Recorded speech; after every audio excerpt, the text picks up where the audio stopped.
Hey everyone, thank you for tuning in. So today I want to share kind of my confessions as a former wannabe influencer. I say former wannabe influencer because I no longer aspire to be an influencer, not even a little bit. And through this video I'll try to kind of explain how I came to that conclusion, as well as wannabe influencer because I never actually succeeded at being an influencer. I never made enough money to support myself. It was never a full-time job or anything. And yeah. And by the way, when I say trying to be an influencer, like that was never my primary goal, but my goal was to create content that helped people and hoped it would garner a larger audience. In my last video, I go into a lot of details about commodifying yourself online and just what happens when you become an influencer. And so I'm kind of just gonna go over my entire journey on social media, mostly on YouTube, and then just how my YouTube journey unfolded, what I did to try to be an influencer, and just lost complete interest in actually becoming an influencer. And so I kind of want to go into that today.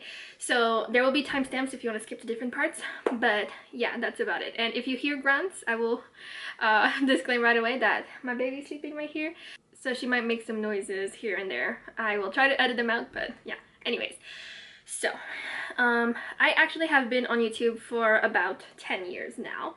So I'll first go kind of over my journey and kind of my progression through the whole YouTube scene. I've been on YouTube for about 10 years now. I first started with music, actually doing some covers on a previous channel that I've deleted, although I might have some footage I can insert from some of the videos that I still have on hard drives.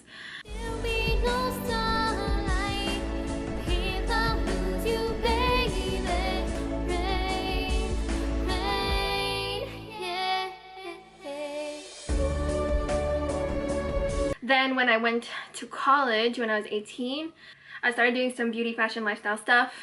It was all the rage in 2012. And I also did some kind of college school tips as well. And I slowly moved into more school tips because those were the videos that were the most popular on my channel. And I was a straight A student, so might as well capitalize on that. And I really liked helping people, so I really thought those videos actually helped a lot. I had so much feedback that teachers were assigning my videos to students to learn how to study properly and things like that. So that was very exciting back then. But then after 3.5 years of college/university, I was nowhere near graduating, and I actually couldn't afford it anymore. So I dropped out of school momentarily to work full-time. And so I kind of started shifting my content towards more fitness stuff.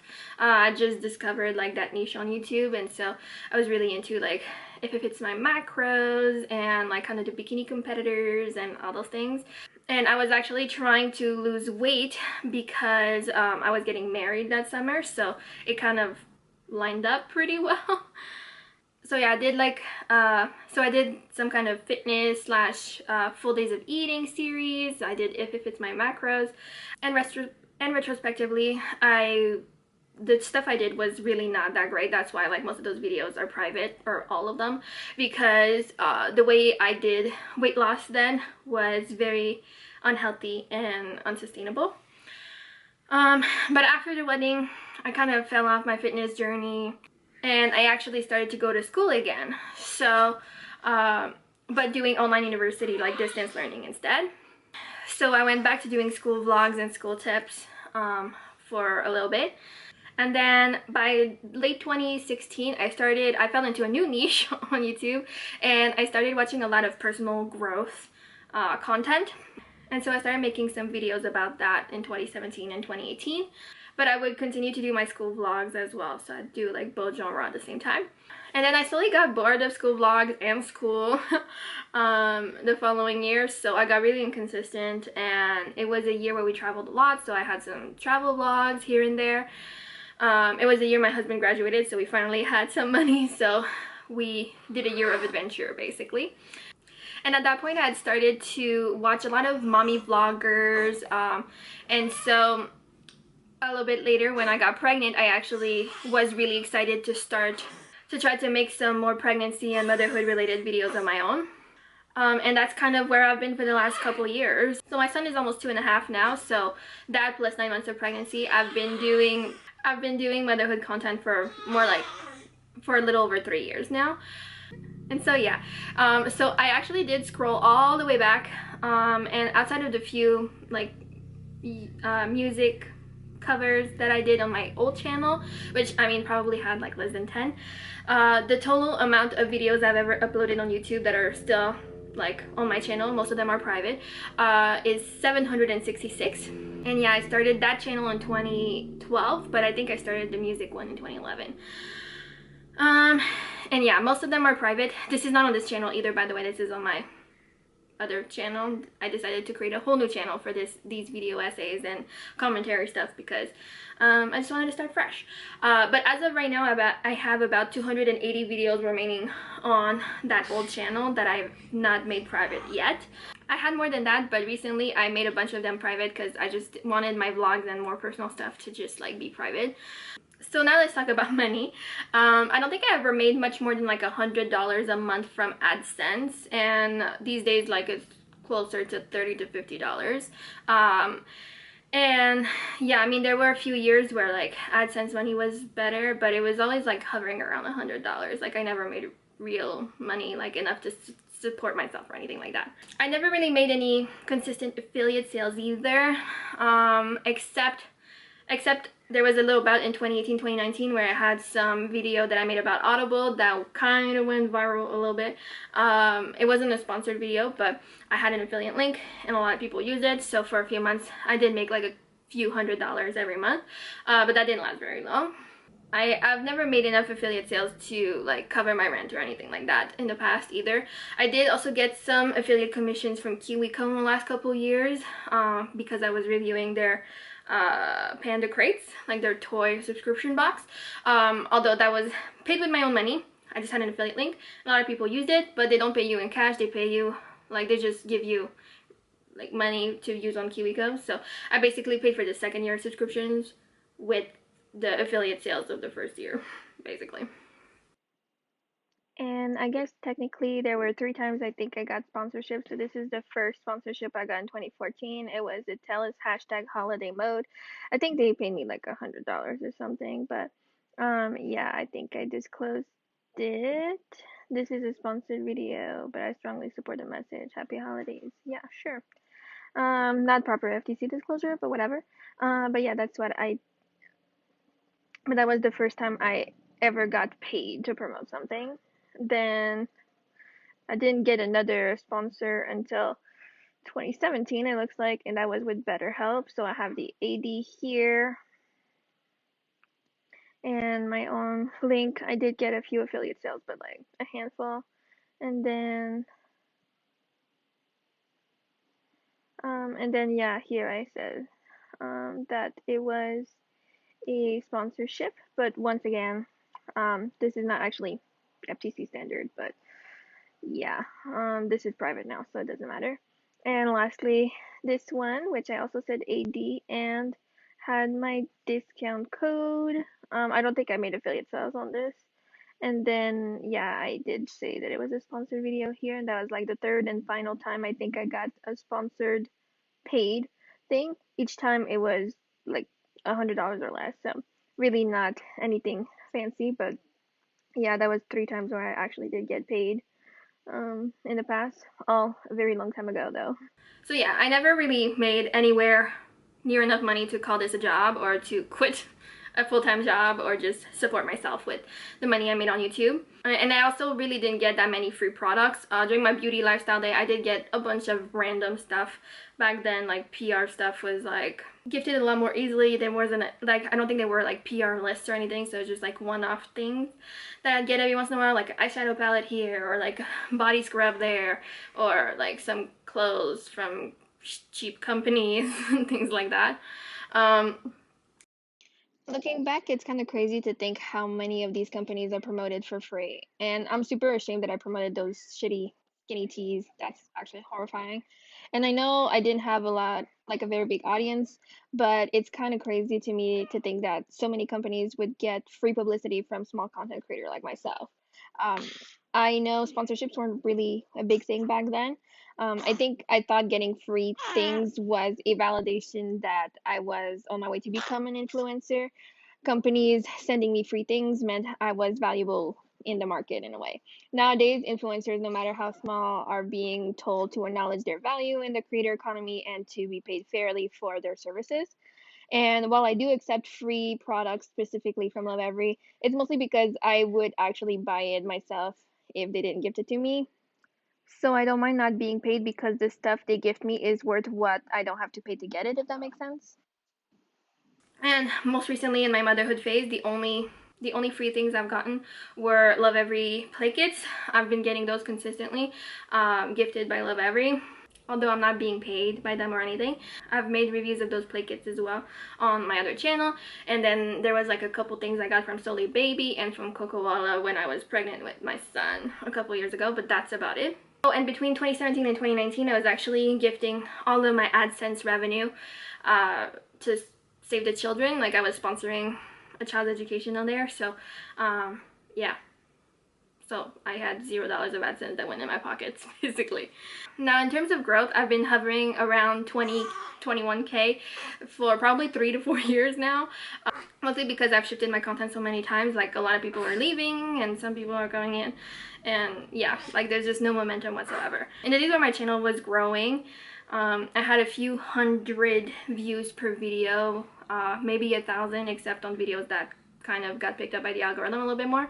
And I think like some of my biggest videos have only like a couple 100K views.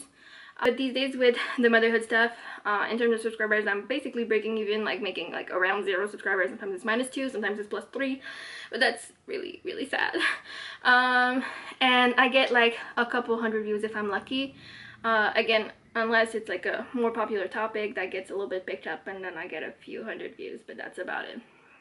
And in terms of IG, I never really tried, except when my son was born in 2020.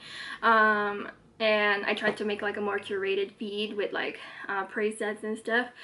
But I never really had more than like around 1,000 followers. So, and then after the first year, I kind of stopped trying and stopped posting altogether. And so I actually put my IG on private now. So yeah.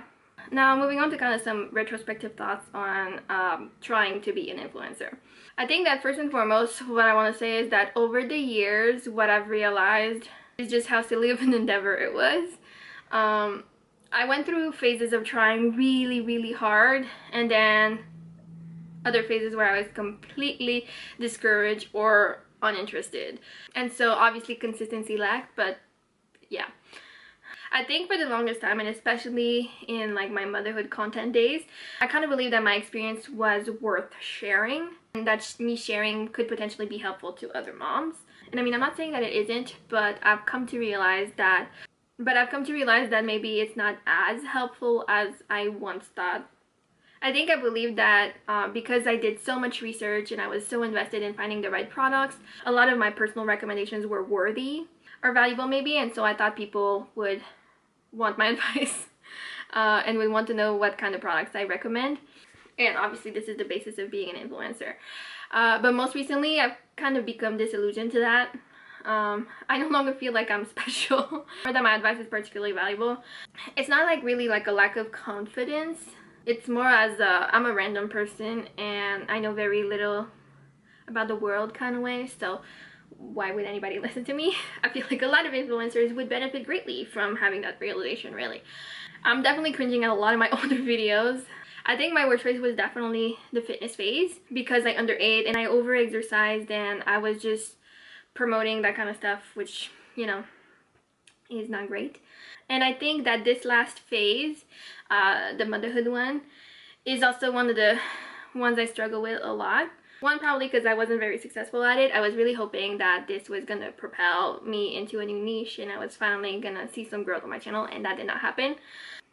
And that actually created a lot of negative self-esteem for me. But also because like I was kind of always feeling this like internal conflict about how much I wanted to share, how much of my kids I wanted to share online, and just my personal private life basically. And one of the reasons for this is because there's like actually a whole community that think that sharing any image of your kid online is exploitative, or at the very least a violation of their privacy. And also because I couldn't really find where my own personal boundaries were with my own privacy. Looking back, I think if I were to do the whole mommy vlogger stuff all over again, I would do it a little bit differently, which is why I took down a lot of my vlogs and more personal videos. There's still a bunch of videos where my son is featured, but as of right now, I'll leave them on, but I don't know, I might take them down later. I'm still very conflicted with all of this stuff. And yeah, for IG, like I said, like I kind of made the decision to just make my profile completely private, remove every single follower that I did not know personally, and just saving my profile for friends and family only. So another introspective thought I've had in the last year or so was kind of how trying to be an influencer affected my consumer habits. I was constantly comparing myself to actual influencers, and I thought I had to have the same trendy stuff as them to fit the part. So I bought things specifically just to show them online, or would buy specific brands of stuff so that it would look better. Like $100 cuddling kind doll, you know, like those influencers get those gifted for free and or get paid for them, but who actually buys $100 doll? And like most of them have not just one, they have several, they have like a dozen, so that's like $1,200 worth of dolls right there. Or like cute clothes just so my kids could be in better pictures, or like I would buy like more ethical like brands of baby pajamas, but mostly for how it appeared online. I can't really afford to buy $40-50 pajamas that my baby is gonna grow out of in 3 months. And obviously influencers again get those things gifted to them, and then I go out and buy it and spend my own money on it. And same with like strollers and things like that. Like it was always like about the how will it look, like what kind of aesthetic am I trying to project, what kind of image am I trying to project, right? So yeah, I was always enticed with this idea of getting free stuff, even if it didn't happen very often to me. Again, aside from the love every stuff, like I didn't really get much. And I would honestly get emails for free stuff, but it was always like super random stuff I never wanted. So I would obviously only accept those things whenever it was things that I actually wanted. Again, like the love every toys, because I would probably buy them if I had to, but the fact that I get them for free is nice. So like I was saying, basically I wouldn't really say yes to things that I didn't want, that didn't really line up with the kind of content I was creating, because that would just be wasteful if I'm not going to use them. So I only ever took free things that I actually wanted, that I would actually buy myself, basically. And that kind of leads me into like the whole like pressure to keep up appearances, and just kind of like supporting this aesthetic that I had in my mind, right? So like I said, I bought clothes because they would look good for my baby to have in better pictures. So that goes like obviously with my environment. I mean, I never make my bed, I only make it to film, but like that's just like courtesy, you know, common decency. But same even like with my face, like I never put makeup on. I only put makeup on days where I film, and I never really do my hair either. But yeah, I always put a little extra effort into how I look whenever I'm going to be filming, just so I don't look, just because I know I will get some rude comments I don't want to deal with if I don't, and just because like if you're going to be staring at my face for half an hour, it would be nice if it wasn't as it would be nice if it was a little bit more appealing, you know. In terms of like the whole mommy vlogging stuff, I have to admit that my son is really bad at like taking stage pictures. I don't know how momfluencers do it, because every time I tried to take a stage pictures, like when I was taking his monthly picture, or even when I tried to take like a cute little pregnancy announcement for his sister, it always turns into a shit show. It always becomes this like really huge stressful situation, and like the whole family and me, everybody gets on edge. Me and my husband start bickering about it, and my son usually ends up throwing a tantrum, and I never really get to get the shot I was actually trying to get. So I've kind of given up on those.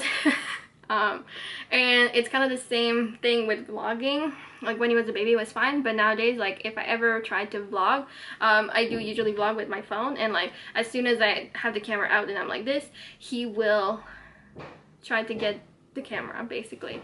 So yeah, he's always trying to play with the camera, and so, or he'll just make a ton of noise while I'm trying to talk, so there's just no point. And it gets a little stressful and frustrating, and so I just kind of stopped vlogging after a while because I just could not deal with it. Uh, I'm totally just gonna out myself here as not being the most genuine, because I cannot film a vlog or a video if my house isn't clean first. You know, like, my house is not usually as clean as it is in the vlogs. I just don't have the confidence to be 100% real.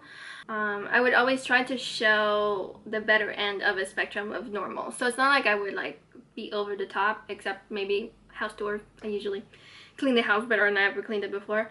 But I kind of never really wanted to show the uglier, messier side of reality. So I would stage my environment a little bit more than I would like to admit.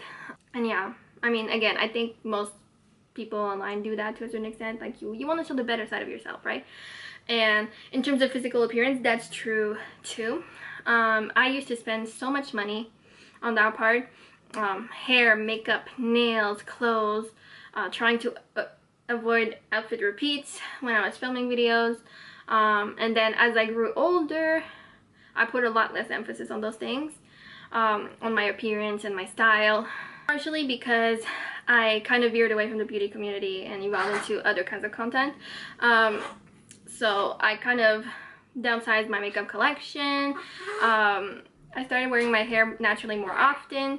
And then in 2017, I went through a whole KonMari phase and got rid of so much of my clothes.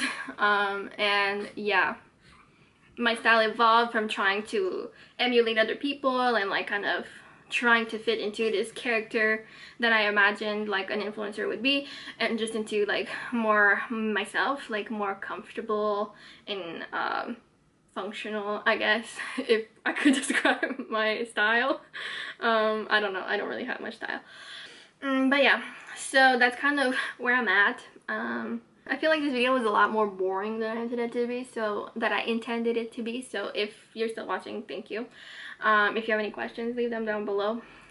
And so I guess if I had to like come up with a conclusion as to why I no longer aspire to be an influencer, I mean, again, there's like the whole privacy thing.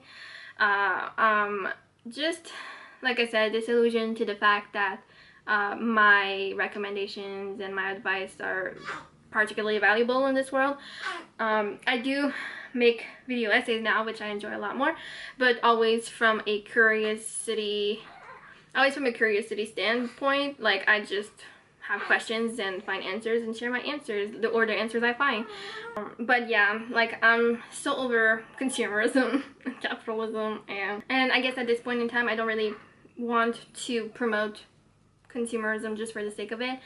I mean, obviously this channel is itty bitty tiny right now, so I make zero money. I'm not big enough to be on AdSense and get paid by YouTube, and obviously I ain't gonna get any sponsors when my videos get 20 views. But if I were to ever grow this channel organically, because who knows if people are interested in the stuff I talk about, I would think that I don't really want sponsors. And if I were to ever have sponsors, it would have to be some more intangible things, because again, I am not really interested to so basically the only kinds of sponsor I'd be interested in is like the classic sponsors that don't really interfere with your content, like Skillshare, Squarespace, some kind of VPN, Blinkist, Honey, things like that, basically. But yeah, anyways, I don't really know where I'm going with this or how to conclude it. And as you can see, my baby's waking up. So I guess I'm gonna go now. But yeah, hopefully you enjoyed the video. Hopefully it wasn't too boring. If you have any questions, leave them in the comments below.